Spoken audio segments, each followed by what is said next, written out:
Spor o dodávky plynu a elektriny medzi Slovenskom a Ukrajinou naberajú na obrátkach. Volodymyr Zelenský dnes obvinil Roberta Fica, že na pokyn Vladimíra Putina otvoril druhý energetický front. Zdá sa, že Putin dal Ficovi príkaz otvoriť druhý energetický front proti Ukrajine na úkor záujmov slovenského národa.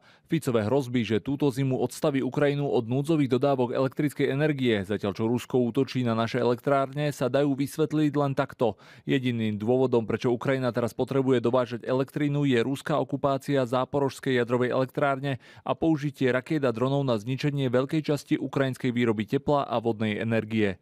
Ficová krátkozraká politika už pripravila slovenský národ o kompenzáciu za stratu tranzitu ruského plynu. Teraz hrozí, že Slováci prídu o ďalších $200 miliónov ročne, ktoré Ukrajina platí za dovážanú elektrinu. Podiel Slovenska na dovoze elektriny na Ukrajinu predstavuje približne 19%. Ukrajinská vláda spolupracuje s našimi susedmi z EÚ na udržaní požadovaných objemov dodávok elektrickej energie. Slovensko je súčasťou jednotného európskeho energetického trhu a Fico musí rešpektovať spoločné európske pravidlá. Akékoľvek svojvoľné rozhodnutia Bratislavy alebo príkazy z Moskvy pre Fica nemôžu prerušiť dodávky elektriny na Ukrajinu, ale určite môžu prerušiť väzby súčasných slovenských orgánov na európske spoločenstvo.